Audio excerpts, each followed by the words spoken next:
السلام عليكم ورحمة الله وبركاته ومرحبا بكم في سلسلة تعليمية Ielts with شيبان. في هذه الحلقة اللي هي الحلقة الخامسة حبيت أن أطرح موضوع ولي أول مرة على مستوى تدريس مادة الآيلتس، وهو إعطاء مهارة الريدنج القراءة مع دفعة مسبقة لمهارة الرايتنج، أي سوف نقوم بشرح مهارات المتعلقة بالريدنج مع إعطاء لمحات ممتازة ومهمة جدا وتحل كثير من مشاكل الرايتنج المتقدمة، لكن مع إطار الريدنج.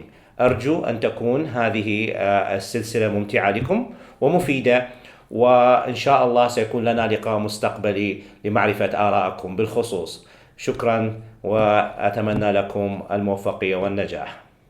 Today we are going to deal with the reading skills, and as you can see in front of you, I'm using this book, which is a new insight into IELTS. Of course, you can download the book from the cloud, the Google Drive cloud I set last week, and you can download the book and you can have it as an introduction to this series of today. Today I'm going to talk about the reading skills and techniques, but before we start I want to give an introduction to what is called a paragraph and how to go through paragraphs and how to understand paragraphs. For instance, we have in front of you, we have a topic sentence, how to win the blame game. This paragraph talks about an article talking about blaming, and they consider blaming as winning in a game. How to win the blame game? People are often more concerned about avoiding blame than achieving results, but blame can actually be a positive force in the workplace. The trick, says one former Major League Baseball pitcher, is knowing how to use it.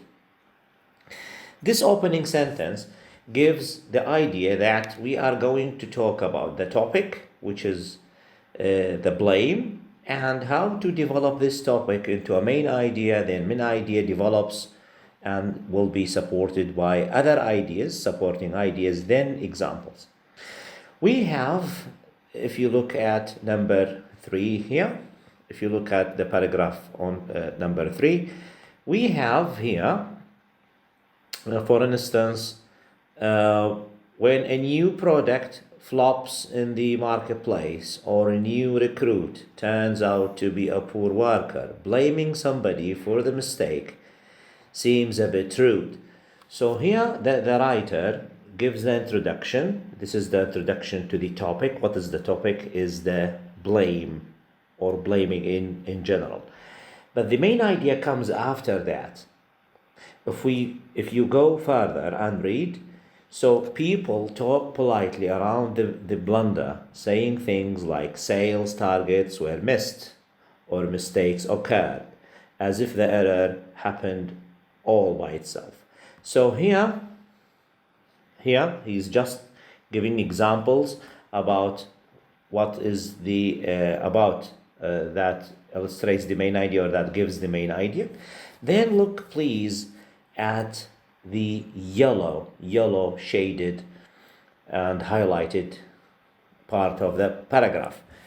It shows here at many companies blame is never even mentioned. So number 1, blame in some enterprises is never mentioned, and at other organizations people are all too quick to point fingers.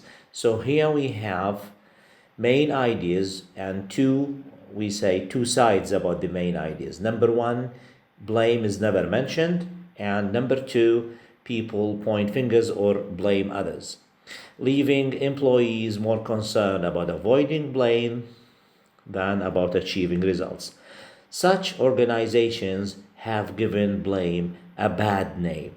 So after giving the main idea here, if you look at the green, we say line, the shaded or the highlighted green, this is just an introduction to the next paragraph. So again, we have here three parts. We have the topic, sentence, that means gives the fact, and then we have the main idea, that means attitudes towards blame. So there are two attitudes. Number one, people, they don't care about blame, and others, no, they do care. Then we have a conclusion, or we say just a statement to start a new paragraph or as an introduction to the next paragraph. Here, as you see in front of you, we have the next paragraph, and again you can see we have different colors, and these colors again, they cover the main idea, and we can talk about, for example, we have extract A. Here we have a box A, empty box A, then B, then C. Now, we are going to do the same issue here. And we have some questions. What is the main idea? And the examples that represent the main idea, and new ideas leading into the next paragraph. So I'm going to do it with you slowly, and you have to follow me in this part. The truth is, blame can also be a powerful constructive force. So here, in this part, he's talking about using blame as a powerful constructive force. So in this part here, he's talking about using, in this part here, he's using or talking about the main idea. So this one here, this part concerns the main idea. What is the main idea? That blame can be a powerful constructive force. So in this A here, in the A part is about the main idea. For starters, it can be an effective teaching tool. For starters, it can be, yes. So number two here, in this part, number two, is talking about examples.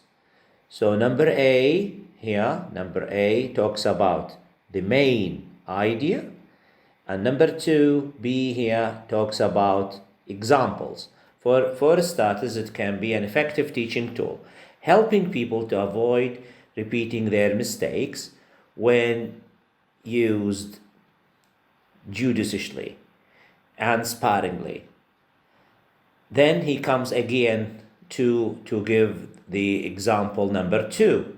As he said, it can be an effective teaching tool. Then he can say, he says here, blame can also prod people to put forth their best efforts. So two examples. Then after that, he moves again to support his main idea, while maintaining both their confidence and their focus on goals. Indeed, blame can have very helpful effect. So number one, blame can also be powerful constructive force. That's the main idea. Then blame can have a very helpful effect. So these are so here we can have here the second main idea in here. When it is used for right reasons. The key then is the way in which blame is managed, which can influence how people make decisions and perform their jobs, and ultimately affect the culture and character of the organization. In the blue here, the blue, we say a highlighted part. Here, number C, or the part number C, he talks about, or the writer talks about how this can affect the culture and the character of her organization. So number C actually talks about, we say, new ideas leading into the next paragraph. Again, In number A, in the yellow, you say highlighted area, we have the main idea, which is in two parts. So part one here, the blame can be powerful and blame can have very helpful effect. Examples supporting this, you can, in the pink, we say highlighted area, effective teaching tool, how to be an effective. So he's explaining, helping people to avoid repeating their mistakes. And also, blame can also prod people to put forth their best efforts. So again, to push them to do their best. In this way, as we have seen earlier, that means blame can have can be a powerful constructive force and also can be very helpful. Examples, teaching tool and pushing people to do their best. Then finally, after he finished his ideas, he gives suggestions to the next paragraph, which is talking about how can blame or affect ultimately the culture and character of an organization. The next paragraph, as you can see in front of you, it is again about the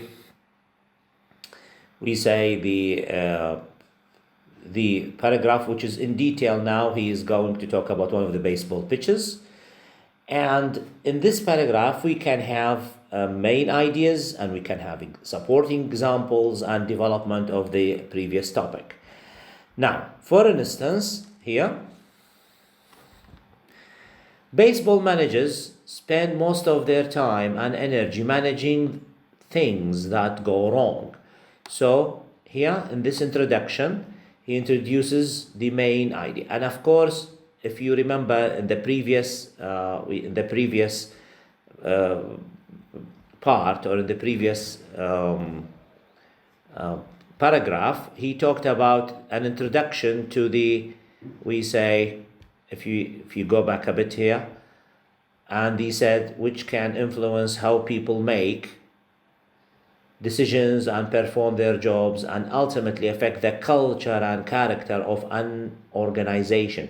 So the next paragraph is going to talk about type of business or an organization or an enterprise. So here we have, it's about the baseball. Now he's going to shift to the baseball managers. So now he's going to talk about baseball, which is of course development to the previous paragraph. Baseball managers spend most of their time and energy managing things that go wrong. Thus, baseball provides an excellent microcosm in which to study blame because mistakes and failures are a routine part of every game. Then he develops his view. That means that baseball is an example, and that means mistakes and failures are a routine part of this. Now, after he gave this main idea, now he will give examples. And in the way examples I mean here, in a typical game, managers, coaches, and players can easily make more than 100 bad decisions and still end up winning. So here he gives this issue here. In a typical game, managers, coaches, and players can easily make more than 100 bad decisions and still end up winning. So here he gives an example. Then further example, even very successful pitchers average more than 2 bad pitches per batter, and if a batter bats well 40% of the time but badly the other 60%, he is having a miraculous season. So as you can see here, the main idea started with managers spend more of their time and every managing things that go wrong. So that means this is the main idea. Things go wrong, but they are still having a game. Then example 1, typical game, they can have 100 bad decisions. Example 2, we say pitches, and they can have were good playing with 40% and bad playing 60%, but they still have a good season. Then finally, if managers and coaches got upset about every mistake, they would go mad by the end of the season. Now he concludes his view with this. Now, as you can see here, the writer is using two things, opinion and facts. So the facts, you can see the percentages, the numbers included. So these are facts. And opinions, like this one here. So we say if from here, starting from here, if managers and coaches got upset about every mistake, they would go mad by the end of the season. So now he's showing if they get upset, so they will end up, crazy. So the idea here, we can have in Ielts, we can have passages, they have facts, factual issues, numbers, percentages, dates, whatever, and the writer's opinion at the same time. I hope this introduction would help you how to develop the main idea, how to catch. Of course, every single passage in Ielts has three parts: the main idea, the development of the main idea, examples, and finally we can have this extra part, which is either a conclusion or leading some ideas to leading to the next paragraph. And this is the academic way of writing. So it's not just something personal. So we are not talking about a novel, or we are talking about we say things that can happen, or it's not a poem or a piece of prose or an article. It's just about academia. All the passages in Ielts are highly selected in a way to do or to serve in this way. My advice to you for the next, for example, I'm going to talk about the heading technique. I'm going to talk about the true, false, not given, yes, no, not given questions. I'm going to talk about the true, false, not given, as I said, summary, and multiple choices. Please do try to look at the main ideas and main ideas development and examples. In this way, you will be familiar to the reading issue, and in this way, I can help you, or you can help yourselves to manage, we say, performance and achievement, higher performance in Ielts. I wish you all the best, and I'm looking forward to answer all your questions concerning this. Thank you.